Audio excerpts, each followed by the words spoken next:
When someone's looking for love, how important is it to first develop lovable attributes within themselves? Well, that's the thing. You're only going to attract people that are as emotionally as healthy as you are. So we see these people and they put together this hit list, right? I want this and this and this and this. Well, what are you bringing to the table?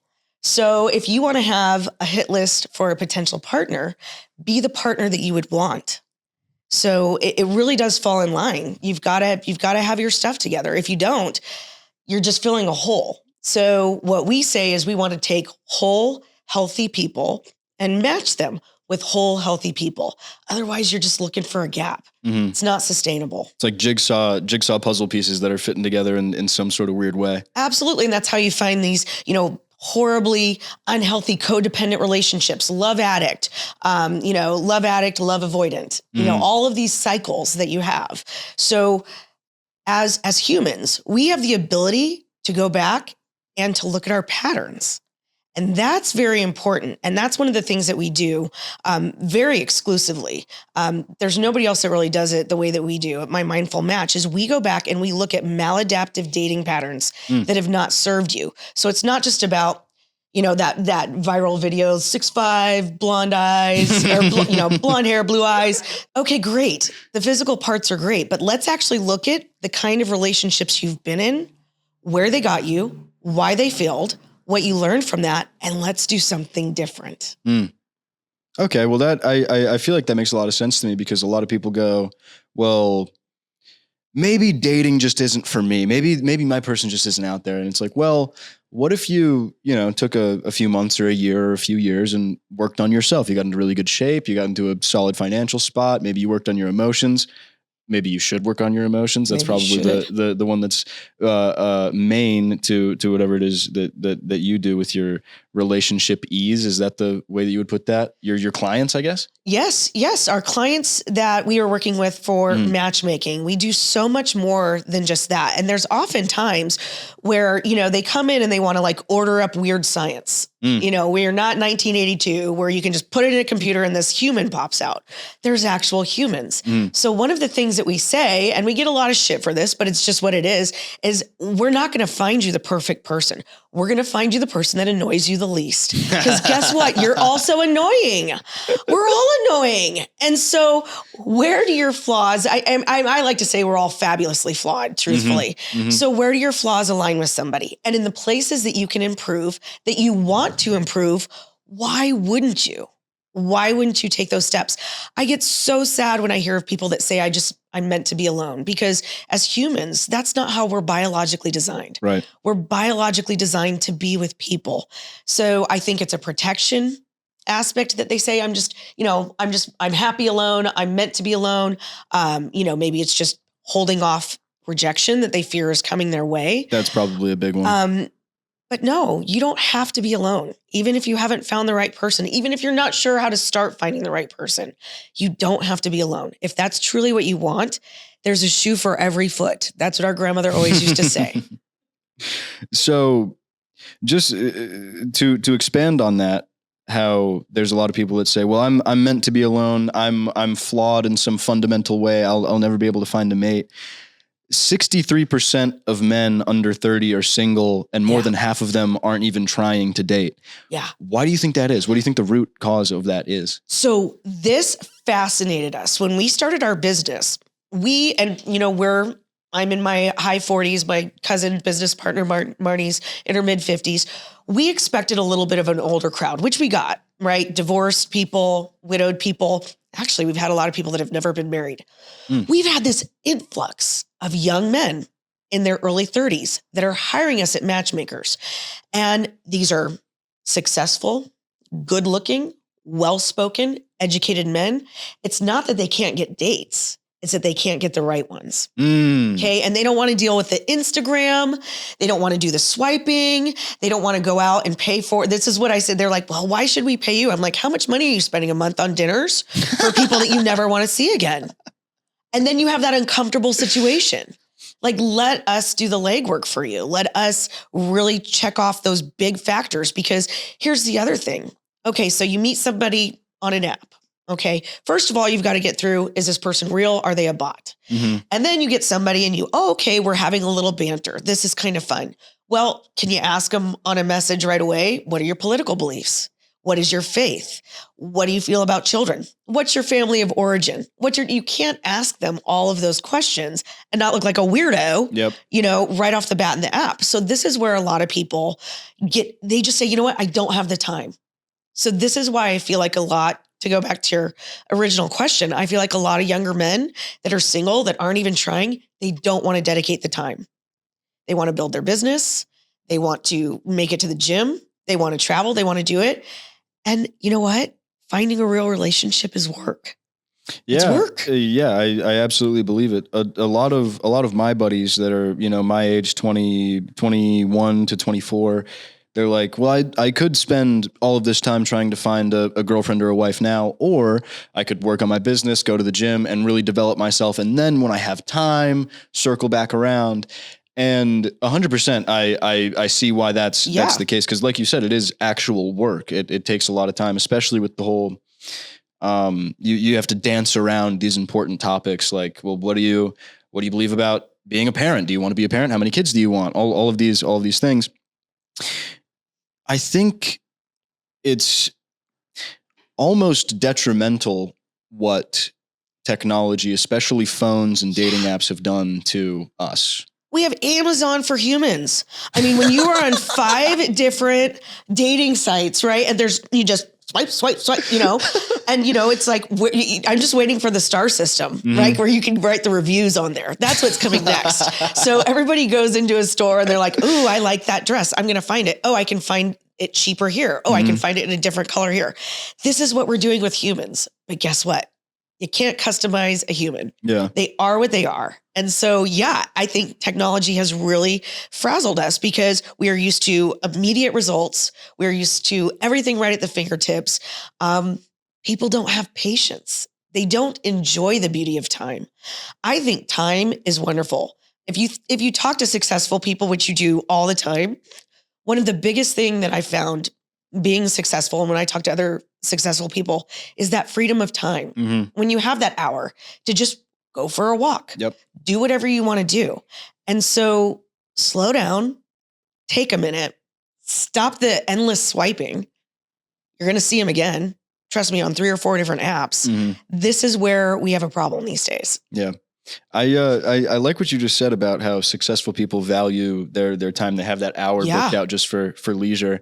My dad was mentored by a man named Nathaniel Brandon, who was a great a philosopher and psychologist. And one of the last things that he said to my dad before he passed away was, my dad asked him, what's the one thing that you need to leave me with? Okay. And Nathaniel thought for 2 minutes, and then he said, let me see if I can get this right. I think he said, I wish I understood sooner that leisure time was a valid form of human activity. Wow. And my dad was like, wow. Oh, okay. Cause that was when he was working, 16 hours a day. And he was like, oh, I need to book an hour just to hang out every week at least. Right. And, another thing about the successful people that I've interviewed is not just how they value their time, but it's also how long their time horizons are. Yes. Like for most people, it's like, well, where do I want to be in a month or a year? And they're like, here's where I'm going to be in 25 years. I don't know how, but that's where I'm going to be. Do you think that same shift in time horizon would help people when it comes to dating? Well, I do. And I think, especially when we're talking about long timelines, in our environment of failed relationships. Okay. So you, and I want to hear your story. You are an outlier, a very young man with an amazing young wife who met with a kismet story that I can't wait to hear about. This is an outlier. Okay. And what happens is, you get these people and they say, well, by 27, 28, I want to meet somebody. Then I want to be engaged in a year. Then I want to get married 2 years from then. Then we're going to pop out 3 kids. And then this and that. What we don't consider is the physiological changes and emotional changes that happens when you're 25, 30, 35. You are not going to be the same person 15 years from now. Okay. Now you're going to have your long-term goals and whatnot. All of that is there. but your brain literally continues to grow and form. Yeah. It will change. So when you talk about sustainability, this is the commitment you're making when you enter in a long-term commitment. Okay. So what your dear bride says to you today about coming alongside you in your new business or whatnot, she may decide in 8 years from now, I want to open a clothing line. I need something for me. I want to stay home and take care of children. Never mind, I don't want to. So you really have to have that trust and bond to know that throughout the ages, you are going to grow and change. And where relationships fail is when one grows and one stays stagnant. Yeah, absolutely. Somebody gets left behind. So having said that, it's kind of not fair to move the ball, right? You have that, like, we agreed to this. This is what we're going to do. And now you're moving the ball. That happens. Yeah, exactly. That happens. So we really got to have that trust and alignment and truly want the best for each other. And even knowing if you have to do something for yourself, ultimately it's for the two of you. You have to have that to form a sustainable relationship. So yes, when you set goals, even in a relationship or getting ready for a relationship, I want to meet somebody by this time. I want to do this. No, that is just like starting a business. You may think that this is the plan, but the market's going to tell you, you think this may be the plan, but your life, your partner, your children, your new family, they're going to guide you. Yeah. So just be willing to roll with it a little bit. Yeah, absolutely. We talk a lot on this show about the transformation equation, which is your vision plus your plan multiplied by your action equals transformation, or the eventual hitting of your goal, or however you want to say it. And a very, very important piece inside of this equation, basically to transform your life, your relationship, whatever it is feedback. Yeah. Alexander the Great said, no plan survives first contact with the enemy. Mike Tyson says everyone has a plan until they get punched in the face. And it's exactly what you said. You think that this is going to work. You put it out there. If it's a business, the market will tell you, wrong, try again. Everything is wrong. Maybe that's right, but try it again, right? And I feel that it's the same thing with relationship goals, because if you're like, oh, I want to get married by 27, 28, I want to have kids by this time, I want them to go to this college, and I want them to, you can't really see around all those corners is the deal. Right. Well, I mean, you can say all those things, but what are you doing? Right. So you've got that picture in your mind. Great. Awesome. You need that. You need to have your vision. Get your ass off the couch. I mean, I hear this all the time. They're like, I want to date. We have people come in. I want to date. This is the first time I've been out in 4 months. Where are you meeting them? Okay. The dating apps. All right. We've gone through that. Okay. They can work. If you have a lot of time and a lot of patience, they can work, but get off your couch. Look at people in the eye. Yep. Smile. We do these recon things all the time, my cousin Marnie and I, and we were on a roll there for a while where we were going out on Friday and Saturday nights, decked out to the hills, the two of us, and we would sit at like a little cocktail lounge or bar, golf clubs, cigar bars. And we would sit there, and there are groups of men everywhere. Nobody approaches you. Nobody looks up. Nobody does it. We had a women's night 2 weekends ago where we went up to Cave Creek, and 12 women showed up from we have a Facebook. We do like free singles events and things like that, just because we want to give people a safe space to meet each other. So we get to this wonderful bar. It's on a Saturday night. There's 12 women. They all come and sit around our picnic table. And I go, get up. And they're like, what? And I'm like, go for a walk. 2 of you at a time, whatever it is. So we created a scavenger hunt where we were like, okay, find a man with a tattoo, ask him what it means. Find a man wearing cologne, ask him what it is. Find a man with an accent, just to get people engaged. And everybody was so nervous. And so, yeah, you can want to date. You can want a partner. What are you doing? Yeah, exactly. What are you doing? Actions are you taking? What are you doing? Speak it out loud into the universe.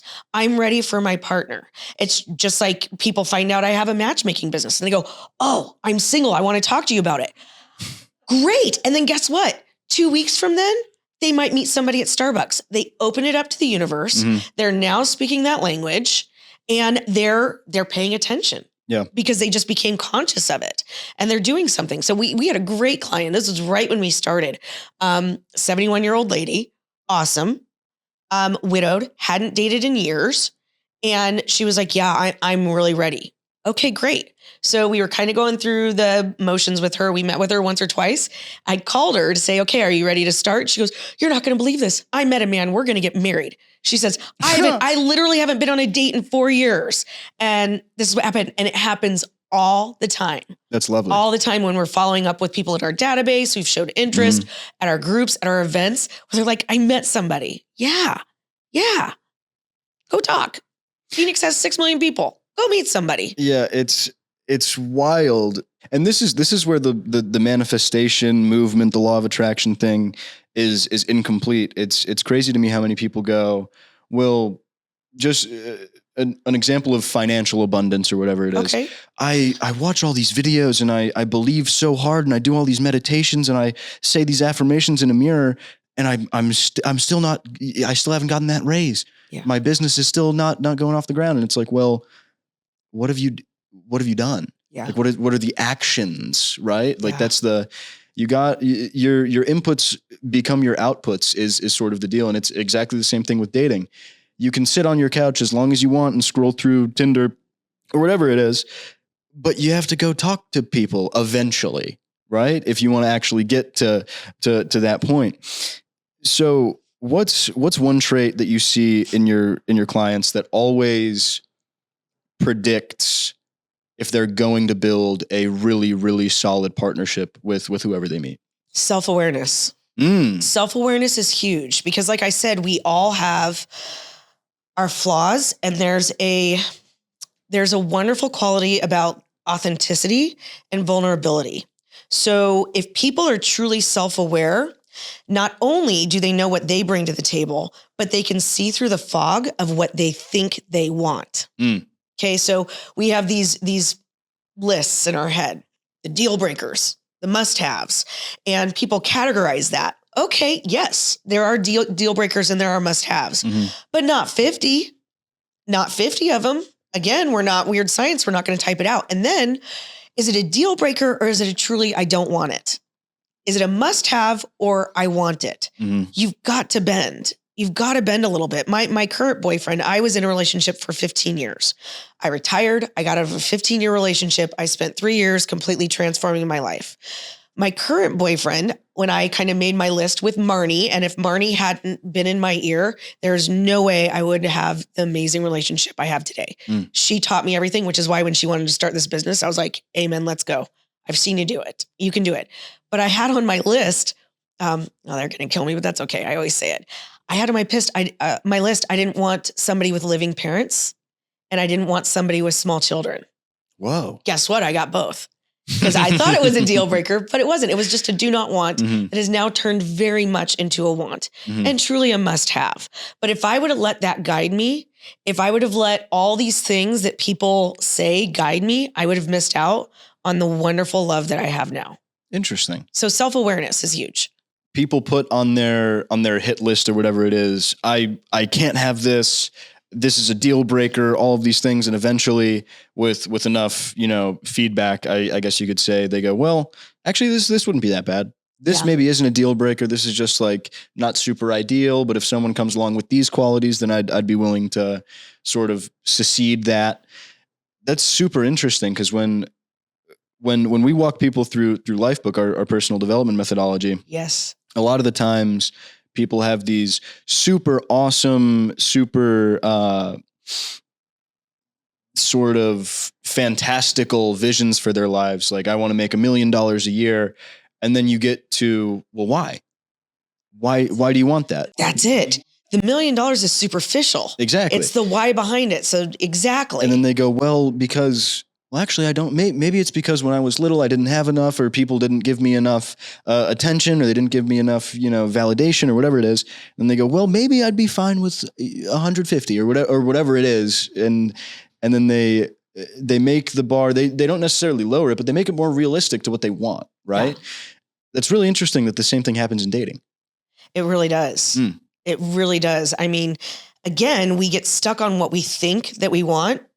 And then Marnie always says, she'll tell you when she's on here next time, in her private practice when she was in marriage and family counseling, she saw a lot of mismatched couples, but she also saw singles who end up dating the same person over and over again.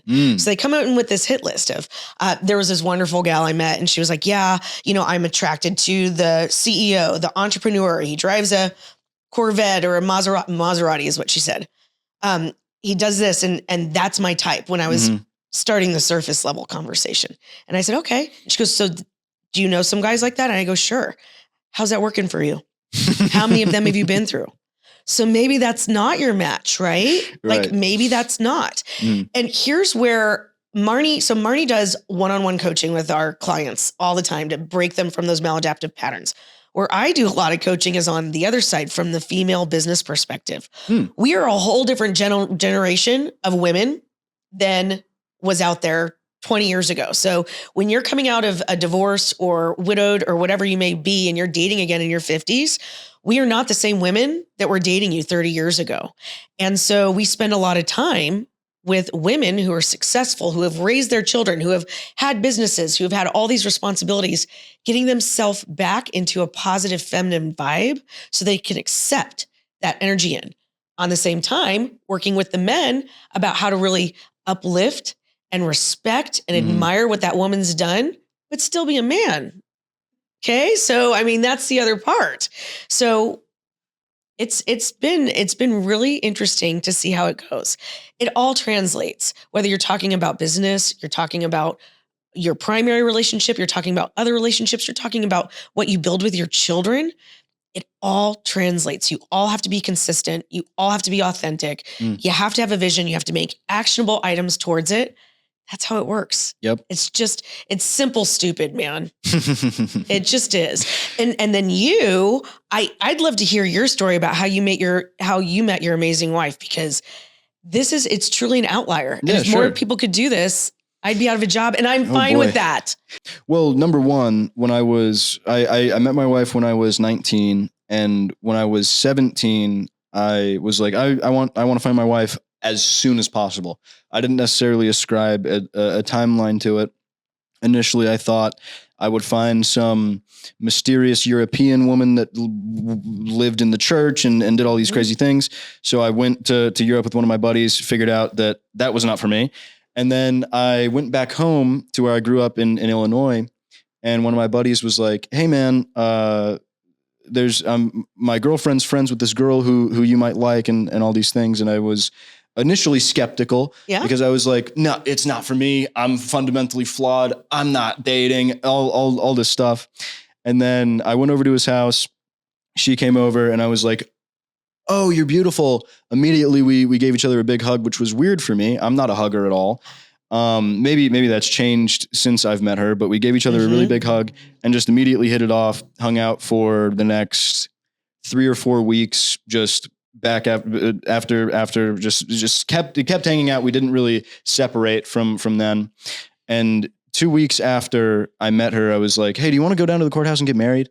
Yeah. And she was like, for sure, let's do it. Wow. And I didn't realize that you actually had to get a marriage certificate. So I called the courthouse and I was like, hey, can you marry us? And they were like, for sure. Do you have like the marriage license certificate thing? And I was like, what is that? Right. So I had to figure that out. Yeah. And it ended up being about a month and a half after that. I had to go back to Europe for Mind Valley University, and then came back to Illinois, picked her up, and then took her to my home in Hawaii. And then we got married on Magic Island in Honolulu. Yeah. It was a very, very magical beach. And that was it. It was 2 months after meeting each other. Immediately I was like, I like hanging out with you so much that I would not like to stop. Do you just want to get married? Yeah. Like, do you want to like sign this piece of paper that says that we should hang out forever? And she was like, for sure. Let's do it. And now I have the best relationship maybe ever, I would say. And I wouldn't change it for the world. Yeah. Well, from an expert's perspective, let me tell you something. I've only met you and your wife for a short time, but the amazing energy and spirit between the two of you.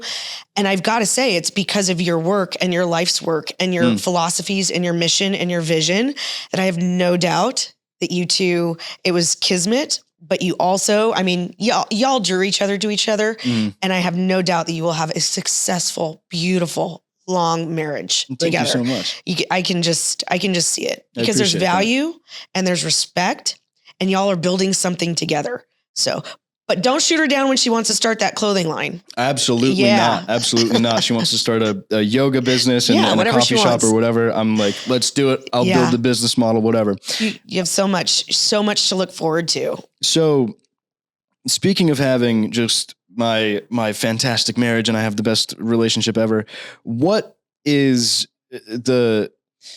how does the quality of someone's relationship influence the rest of their life, the other categories of their life? Yeah. If it's a good one or if it's a bad one, like what positive benefits does a good love relationship have to your health and fitness, finances, career, all of these things? So I'm going to go, Marnie would answer that clinically and brilliantly. So keep that because that's a great question. I'm going to answer it from a different perspective. So there's people that say you can't have it all, right? I believe that you can do a lot of things good and nothing great if you spread yourself too thin. So in all the facets of our life, we have to determine what is most important. Is that your relationship with God? Is it your relationship with your spouse? Is it your work? Is it your children? Is it your friends? Is it your health? These are all really important things, right? So how do you quantify it? Well, we have a pie chart in our day. There's only so much time in every single day. Yep. Everybody gets the same. So when you really want to understand how much time you want to dedicate to that piece of your life and what kind of time you want to dedicate.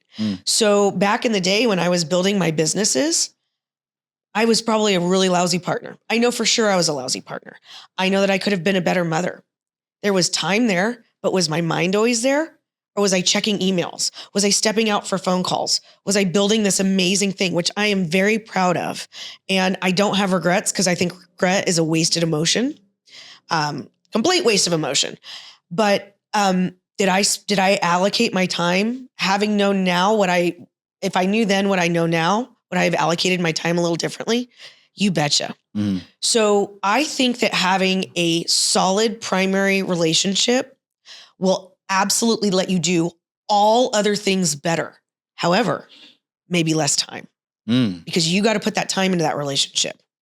Quality time doesn't mean that you sit there for 6 hours while you're distracted. Yep. But you put the quality time in. That's why I think sometimes long distance relationships or international relationships can work really well because it's so intentional when you spend time together.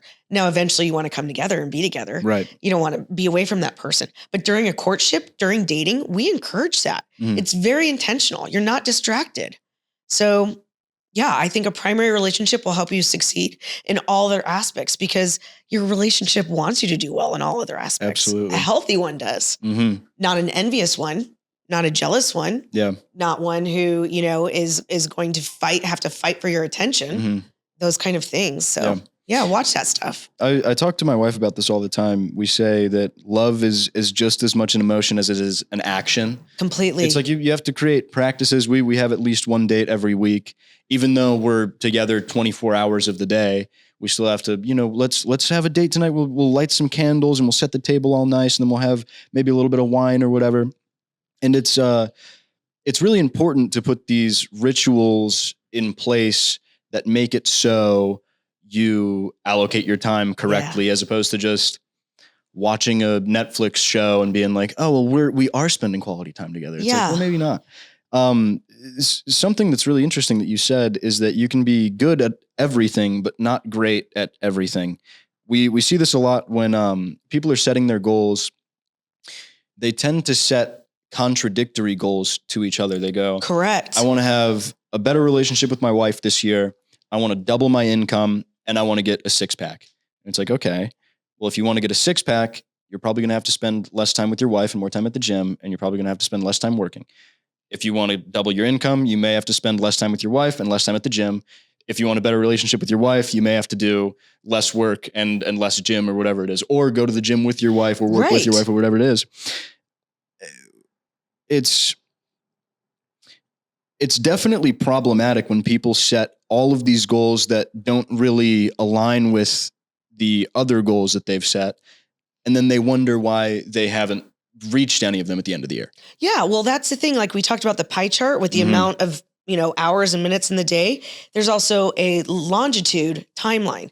1, 5. Okay. So maybe this first 6 months, I'm going to dedicate to my wife. And this is what it's going to be. And then, honey, we're solid. So guess what? I'm going to go for that promotion.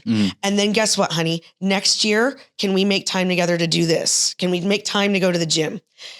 I think you have to be realistic when it's okay to set lofty goals, but be realistic about it and knowing that it's just going to be there. I know so many brilliant people, far smarter than I am, who go after these quick hit. Oh, I'm going to invest in this and I'm going to make so much money. I'm going to do this. And this is I don't know anybody who's made quick money. Yeah. I don't know anybody who's truly made real, money is hard. It's wonderful, but to make money right, it's work, at least for a short amount of time until you put systems and things in place. And so, yeah, understand what that's going to be. And that's why these people continue to go in these little Ferris wheels of around and around and around. So yes, you can get the 6-pack. You can double your income. You can have a better relationship. When and how? And what goes first? Yeah. What goes first? Yeah. The prioritization there is so important. And, I was talking to my friend and mentor, Alex Mendozian, about this. And he said the word priorities doesn't make sense because priorities means what comes first. There can only be one thing that comes first. So you have a priority is the deal. And for a certain amount of time, it may be my business. For a certain amount of time, it may be my health and fitness. For a certain amount of time, it may be my emotional life or my relationship with my wife. And he disagrees with the idea of a work-life balance and changes the word balance to harmony. Because balance means 50-50 at all times. And harmony is never like 50-50. You got to, raise your relationship to 90% and work to 10%. You got to raise your work to 80% and your relationship to 20 or whatever it is. You can't 50% all of the categories of your life or every goal that you want to do, right? You literally cannot. Exactly. It is a constant seesaw. It's all modular. Exactly. It is. There you go. It is. So it's very, very important to prioritize correctly. And the way that you do that is getting clear on your values. Right. That's it. Because if you know that the most important thing in your life is your relationship with your spouse, chances are that's your priority, right? If you don't have a spouse and the most important thing is financial freedom or financial abundance, chances are it's your career or your financial life. It's pretty easy to reverse engineer priorities and thus goals if you are super, super clear on your values. And that's something that's difficult for a lot of people. It's difficult for a lot of people. And even to go more granular, that's what we do with our clients at My Mindful Match. So when Marnie came to me about the idea of starting this business, I had been retired. I worked in hospice and palliative care for over 20 years. I absolutely loved it. And like I said, I retired and I was doing self-care. She came from her modalities as a clinical psychologist. And she said, Tiana, there's so many wonderful single people out there. And I want to take my education, my experience, my knowledge, and I want to help them. And I am so disheartened by what I see by traditional. You have the dating apps, you have a few things that happen organically, or you have traditional matchmaking, which dare I say it, is somewhat of a farce. It's so superficial. How much money you make? What do you look like? That's what they care about. So if you look at most matchmakers, they start at 25 grand all the way up to 500 grand. I've seen $1 million matchmaker. Whoa. And what they do is they take your hit list and they promise you a certain amount of dates. So when Marty and I were building this business, we were like, that's bullshit. We don't want to do that. So we have an entirely different model of how we do it. And we actually get to know our clients. And this is why Marty's working with them regularly. We want to know what their core values are, their personality traits, their belief systems, the big 5 model, the things that are going to stand the test of time. Yeah. And that's what we make our matches on. Because again, you can say all of these other things, but is that going to carry you? So finances is one of the biggest things in marriages. So who wouldn't want somebody with money, right? Exactly. Okay, let's just say it. But does it matter to you how they got it? Does it matter to you how they respect it, how they spend it? So you don't have to have the same amount of finances, but you need to view finances the same. Exactly. So there's also, we actually just had Whitney on our show, Miss 3 times Miss Olympia, who's my very best friend since birth. We did an episode with her on, do you have to have the same level of physical fitness? Okay. Imagine that. When poor Whitney was single, do you know how hard it was do you know, first of all, what it's like going out with Whitney everywhere? It's so much fun. But men are completely intimidated by her. Oh, for sure. And then when they would come up to her, they would say stupid stuff like, do you want to arm wrestle? What girl wants to be asked if they want to arm wrestle? Like, no, moron. I mean, I can whoop you right here and it'd be over. But like, it's things like that. So when you're looking at all of these things that you want in a partner, it's like what you said before, go to the why. Why do you want that? Yeah. I want them to make a good living. Okay. Why? What do you plan on doing with that? Does the money buy you happiness, or is it that you want to travel? Is it that you're philanthropic? Is it that why? Why all those things? I want them to be in shape. Why? To look at them? No, because I want them to be around, right? I want to live a life together. I want to play with our grandchildren. So yeah, it's okay to want some of the superficial stuff, but why? Exactly. And that, again, is going to last the test of time. Anything could happen to any one of us. Anything. Our looks, our money, all of that can be wiped away in the blink of an eye. So what carries you then? Let's rewind to what you said about working in hospice care. Yeah. So 20 years is a considerable amount of time. Yeah. Working with people in hospice. What would you say was I know you said regret is a wasted feeling, but what was the number one? I'm trying to find a synonym for regret, but what was the number one regret that you noticed or saw in people that were in hospice? They said, "Oh, I wish I did this. I wish I didn't do this," and stuff like that. What would you say the number one is? Time with family. It's always time with family. More time. More time. And I would say that from the other perspective, grief. Okay. So even when in hospice, we often, we know people are going to pass away, right? That's the whole criteria of hospice. Sometimes they're with us for a year or two. Sometimes it's a very short tenure, but they know that they are going to pass away. Their loved ones know they're going to pass away. So when we talk about grief begins before somebody passes away, right? There's anticipatory grief. So what I have found is that the people who handled it the best doesn't mean that they were not heartbroken or sad, but the people who are able to manage their grief the best are the ones with the least regret. So when we speak about spouses, when we speak about children, when we speak about that, did you put in the time? Did you value the relationship? That is the number one thing I always heard. And I'll give you one better. Very cute. So anytime I would see a couple that had been together for 50, 60, 70 years, and I was with thousands of families over my tenure, and that is not an exaggeration, thousands of families. I would always ask, what is the key?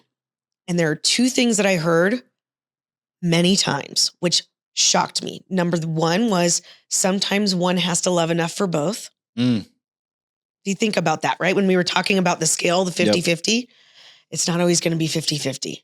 Sometimes one has to love enough for both. And the other one was the man has to love the woman a little bit more. Really? And if I think about it, now I don't know, I got to translate to relationships, same-sex relationships.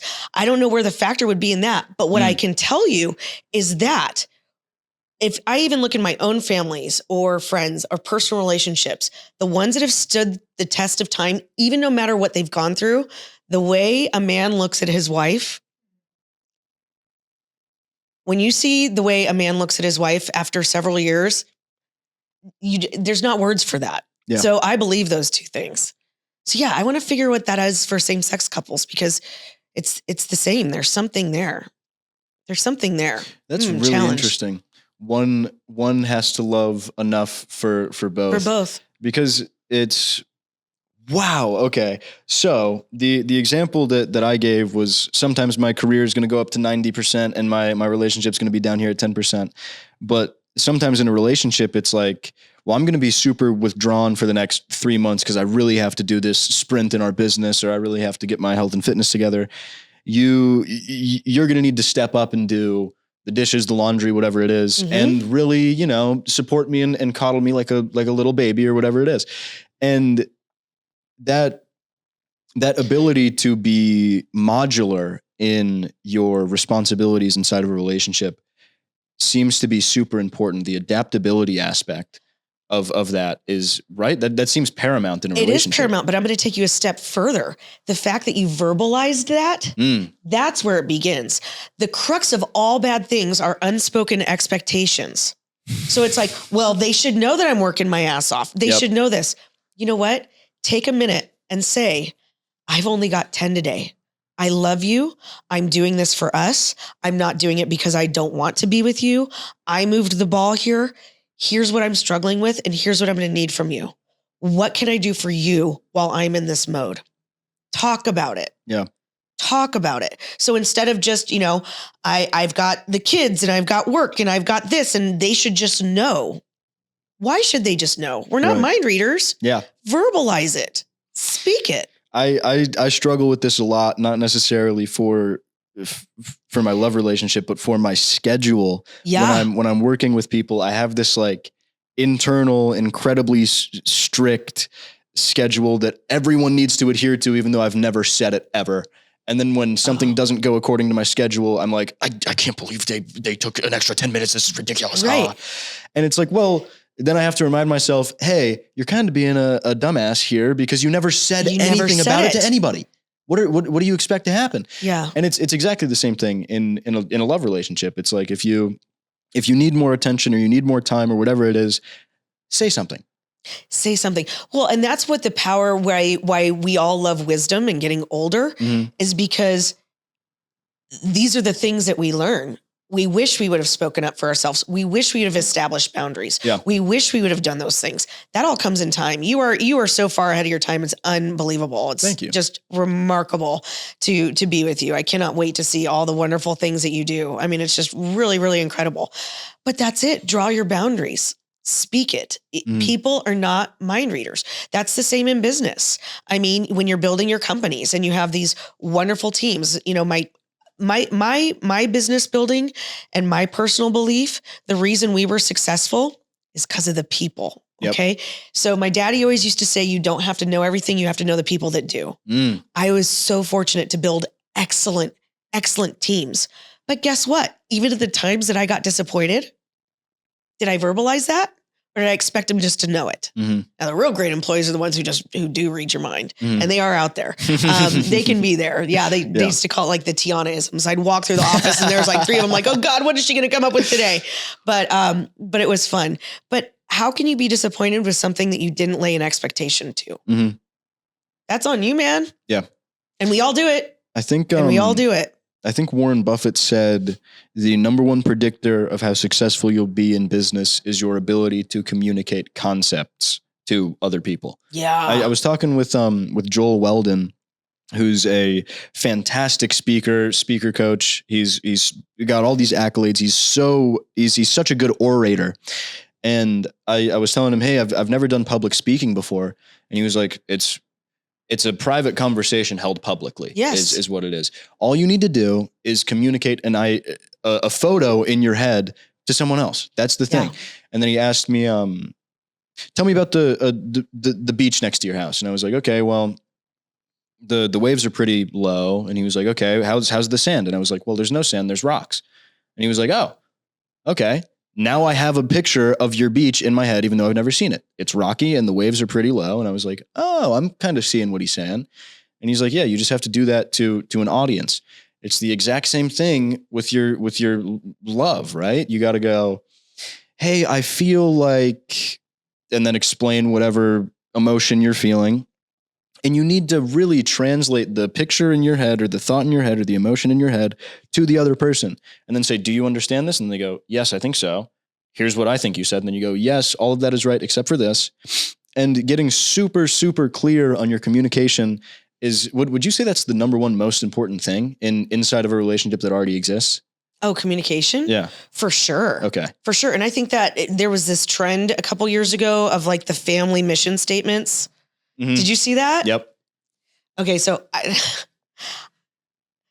I think personally, like, I think that kind of stuff is super cheesy, like really cheesy. Yep. But I get it. But again, words on paper don't mean anything. Exactly. You can use all the wonderful words that you want, but where's the action behind it? And what does it actually mean? Yep. So, that's like when businesses talk about culture, we want to build culture. Culture is a bullshit word. Okay. The adjectives beneath it is what builds culture. Right. What does a good culture look like? Is it autonomy? Is it trust? Is it flexible hours? Is it all these things? We have a great culture. How? Yeah. What do you do? What does that mean? What does that mean? Define that. Yeah. So it's the same thing, I mean, and I love you because like, I love telling people I love them. I do. I love people. But even, my primary partnership, especially, you say, I love you, but I love you because just give them something once in a while. Like, why not? That's pretty magical. Yeah. With your children, with your best friend, with your parent, anything. Like, how much more is that one little extra step? Wouldn't you love to hear it? Yeah, absolutely. Yeah. One of my favorite philosophers in history, Ayn Rand, she said, define your terms, because you could be debating with someone and talking about the same thing. You're both using the same word, but you're talking about different things. Yeah. And you'll never be able to come to an understanding after hours and hours and hours, because you have different definitions of the same word. And, like you said, culture is a bullshit word. Define it. And then it is no longer, because it has an ascribed definition, and it's way bigger and it's way more granular. And it's the same thing with saying I love you. I say I love you to my dog. I say I love you to my grandma, but it means different things. It does. So define your terms, right? It does. And especially when you're getting into a relationship, saying, well, I value independence. What does that mean to you? Yeah. Because it may mean something different to you than it means to me. So let's figure this out. And I agree with the sentiment of a family mission statement or a family constitution, but I do agree with you.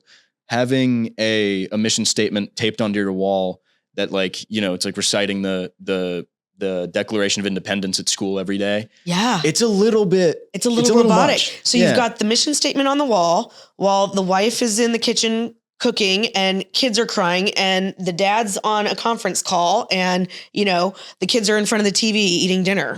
Okay. But your mission statement's up there. Okay. Yeah. It's super interesting. This is a thing in business too. It's those quick fixes. Like, people think, oh, I speak this, I do. And it's no, you gotta put all this juice behind it. Yeah. That's something that we talk about a lot on this show, is the especially in personal development, this is such a pervasive issue. The miracle pill, the get rich quick thing, the immediate emotional satisfaction, whatever it is. There's so many fly by night players that are like, all you have to do is just buy this course and then everything will be fine. Yeah. That's all you have to do. All you have to do is take this miracle pill, and then eventually you'll lose all your weight and you'll be super jacked or whatever it is. And it's like, hey guys, no.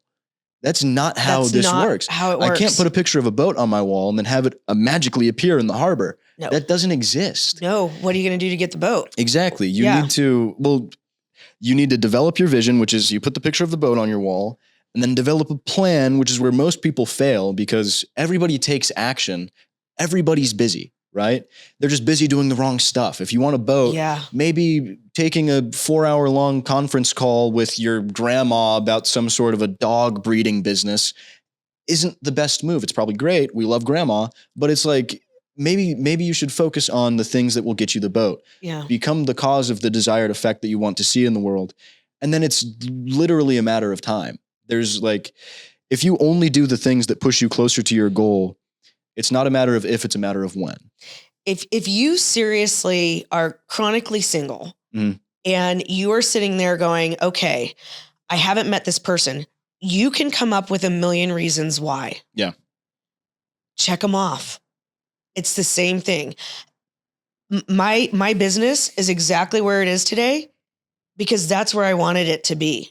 I didn't make it big yet. I didn't do the steps. I know where I need to go next.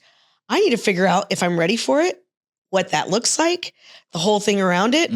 But can it be done? 1,000,000%. Will it be done? 1,000,000%. But I didn't make it there yet. I didn't make it my priority yet.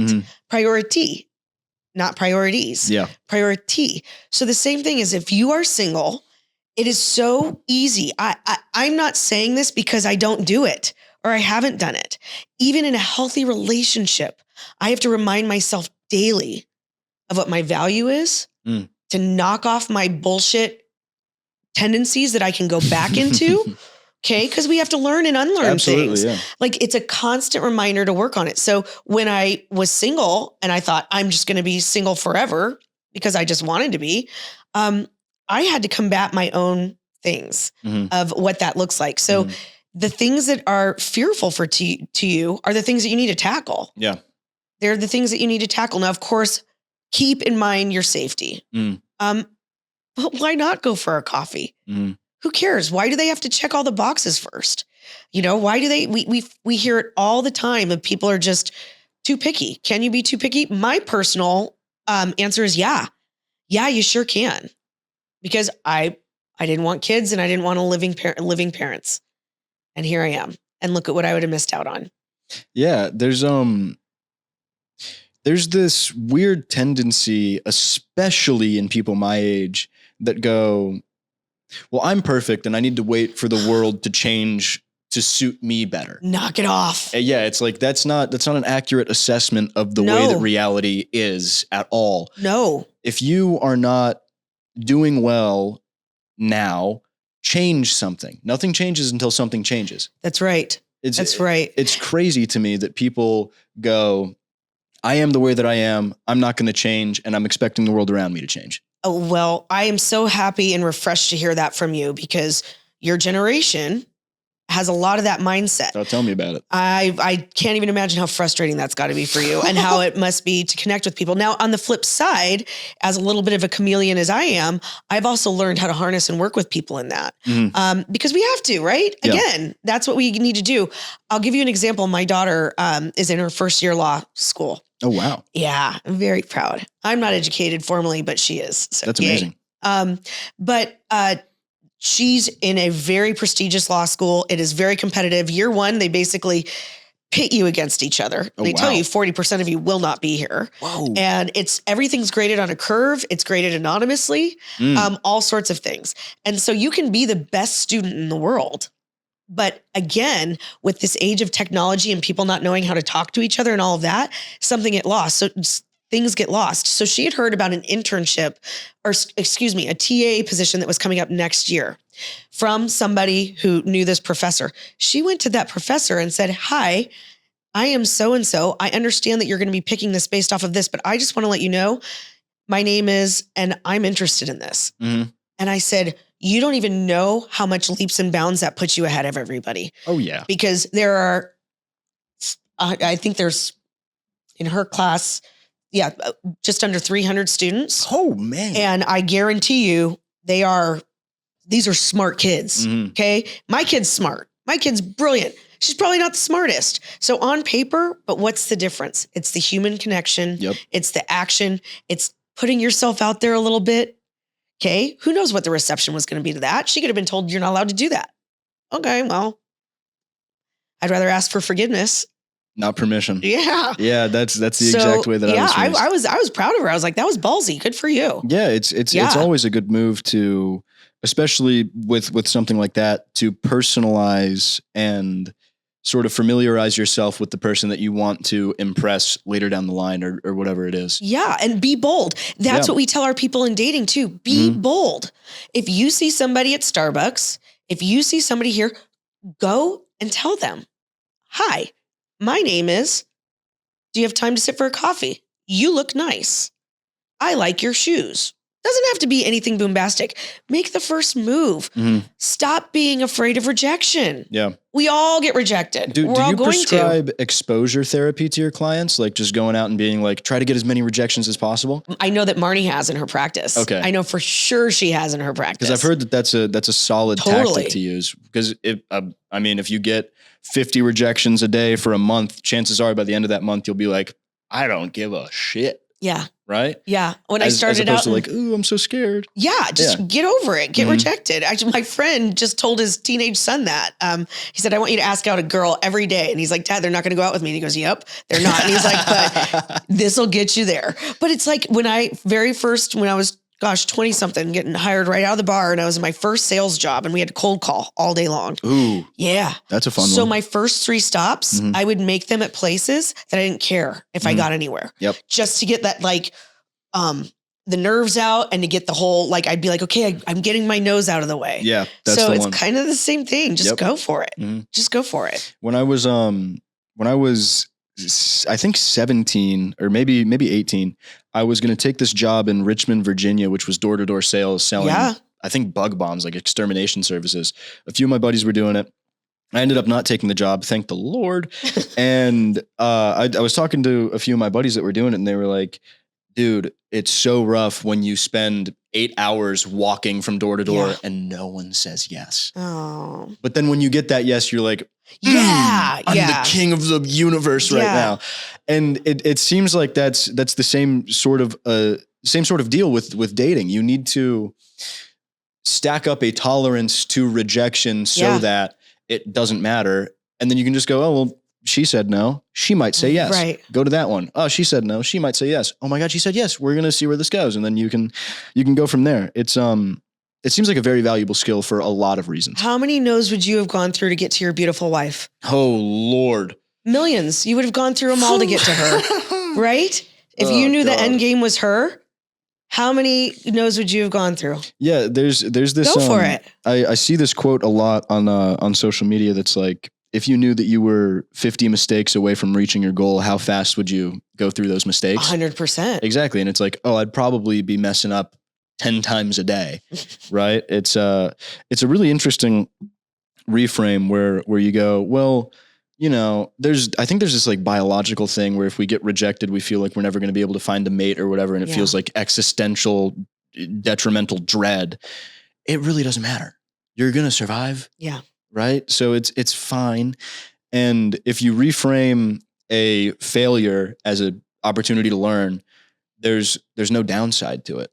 Well, right? And why would you punish somebody who hasn't done anything to you by carrying your trauma into a new potential relationship? Mm-hmm. So, it's actually in hospice, back in the day, I was one of the few people that would hire green nurses. People will be like, you can't hire a green nurse for hospice, green, meaning they hadn't had hospice experience. Also, my sales guys, my marketing team, I hired one out of the Verizon store. I hired one that was, I don't even know what the heck that guy did. I mean, like my people were not experienced. Yep. And I loved it because they didn't come in with the preconceived notion of all the things that didn't work. Yeah, it's not a crystallized system that they have in their brain where they go, this works every single time and we have to do it this way. Yeah, you 100%. Hire a marketer in Phoenix, Arizona in hospice. Okay, all they know is all the places that the big dog gets the business. So they never try. Yeah. These guys, they didn't know that. They didn't know they were going to get kicked out of hospitals. They didn't know that this one did that. They just went. And guess what? We got business. We got a lot of business. So because all it takes is a shot. So yeah, you gotta go in unfazed, untrained. You have to. That's the other thing is if you are single and you are carrying trauma from past relationships, and all of us are in some shape or form, if we've ever had a relationship, even if you haven't, that's also can be traumatic, right? And because you've built up this story in your head about why you haven't. Yeah. So get that handled and do not punish your new partner for what they had no part in. Yeah, that's really interesting that you said, not only are we carrying around trauma from our last relationships, but even if you haven't been in one, that alone can be traumatizing enough. There's this, you've seen the movie The Matrix, right? No. Really? Yeah, I'm probably the only person you'll ever meet. My wife hasn't seen it either, so it's fine. There's this scene where basically Neo, the main character, is like, he's inside the Matrix and everyone looks the same. It's all black and white. And then there's this lady in the red dress that walks by and he's like, oh my God, I'm so distracted right now. I've been, my attention has been stolen from me. And it's like a confirmation bias sort of a thing. Maybe that was actually the wrong example. I think it was actually the red car thing. If you go out and you say, I'm going to look for red cars, you see more red cars than if you were just, I'm going to go out and see. Exactly. It's the same thing when you're like, oh, well, I have this problem. I have this trauma. I have this. You tend to see that in in your life, right? It literally shows up more than it would otherwise. You literally create your narrative, Mm-hmm. just like you were sharing with me before. I mean, whatever you say, it's true. Yeah. I mean, stop it. Mm-hmm. So yeah, if you want to create this narrative that you are unlovable, that you are not a good partner, that there's nobody out there for you, you're going to be right. Yeah. If you want to create that narrative, you'll be right. There was a study done by, I think, like a British college or something like this. And they had 50 women go in for job interviews. And right before they went to their interviews, they put makeup on them and basically made their faces super scarred looking and grotesque. And right before they left the makeup studio, they took all the makeup off without telling them. So these women think that they look all scarred and beaten up and all this stuff. They go to a job interview and then they report back to the people that are doing the study and they go, I was absolutely discriminated against because of how I looked in that interview. Right. But they didn't have anything wrong with them. They just, it's the red car thing. They looked for, oh, well, he said something about the way I look that has to be because of the scar on my face or whatever it is. And it's like, in today's day and age, at least, especially in the Western world, the victim mentality is literally a choice. You can be like, I am looking for these things. Yes. Therefore, if you say this, or this, it's because of this thing. And that hurts me because I identify with this or whatever. Or you can say, who cares? Who cares? So first of all, I'm so glad you brought that up because the victim mentality, I am over it. Mm-hmm. I am absolutely over it. I believe that there are people that have been favored. I believe that we all have different experiences in life, but there is no one who has not experienced pain. Yeah. There's no one that is not, some worse than others. I'm not going to discredit. But when you see these people that thrive, it's about what they choose to do with it. It's about where they choose to go. So I'll give you a very, very simple example. We had a client who had an impediment and it made him horribly nervous all the time. And Marnie's coaching was every time on your first date, you just put it out there. Hey, this is something that I struggle with. I'm a little self-conscious about it. Just want you to know about it. Guess what? You just took the power away from that. Yep. You didn't wait for it to be discovered. You didn't wait for it to be a problem. You didn't wait for it. You took the power out of that. 100%. Hey, guess what? We're all, like I said, fabulously flawed. Mm-hmm. Let's just put it out there. Yeah. And so, yeah, this mentality of, we were speaking earlier of women in business and stuff. So ruffle some feathers here. That's what I normally do. I'm totally fine with that. I love being a disruptor. But I found myself not formally educated, college dropout, bartended for years, fell into my career backwards after being in hospice for almost 10 years, privately fundraised and opened my own to go and build it to the largest for-profit hospice in Arizona in 5.5 years, and opening the very first ever palliative care company that was in-home and provider-based. So why? Because people needed it. Mm-hmm. And next thing I know, I'm sitting in boardrooms in Boston and New York on the 43rd floor with 12 men, always 12 men, who, like seriously, it's a number, who would go around and do their little bios and their introductions. And I'm so-and-so, and I went to Harvard. I'm so-and-so, I went to Columbia. I have dual degrees in this and this and this. I'm this. And I would go, I'm Tiana. I went to ASU for a bit. And I just loved the shock value, right? I loved the shock value. Was I scared shitless? Yeah. Did I think I belong in those rooms? But that's what I said. You know what?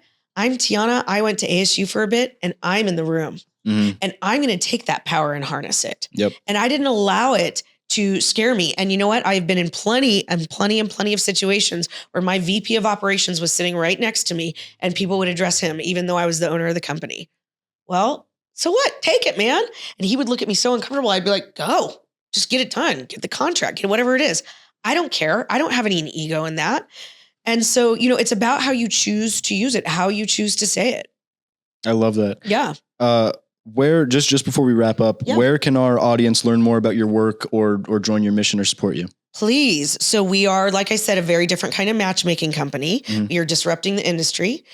We are My Mindful Match. So we can be found at mymindfulmatch.com. We are on Instagram, Facebook, TikTok. If you like some of the nuggets that I say, just get on there and watch. It gets way worse, and we go deep. And we did just start our podcast. Amazing. It's called Deconstructing Dating, debunking the myths of courtship. So every week we pick a myth, we talk about something that daters are facing these days, and we talk about it. Okay, amazing. Thank you so much for your time. I appreciate it. Thank you so much for having me on. This was so fun. Awesome.